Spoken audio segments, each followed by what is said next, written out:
পুরো দেশের চোখ এখন একটি ব্যক্তির দিকে, ডক্টর মোহাম্মদ ইউনূস।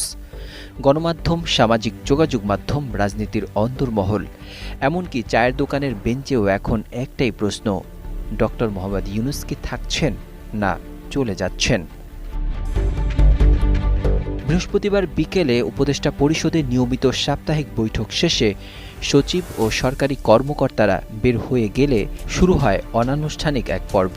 4 ঘণ্টাব্যাপী চলে এই রুদ্ধদ্বার বৈঠক। সেই বৈঠকের এক পর্যায়ে প্রধান উপদেষ্টা ডক্টর মোহাম্মদ ইউনূস সরাসরি বলেন, আমি আর পারছি না, এই জঞ্জালের দায় আমার নয়। আমি আজই জাতির উদ্দেশ্যে ভাষণ দিয়ে পদত্যাগ করব। কেসারেন শেকড় থেকে শিখরে। এমন কথা যেন বজ্রপাতের মতো নেমে আসে উপস্থিত উপদেষ্টাদের উপর। দ্রুত শুরু হয় ভাষণের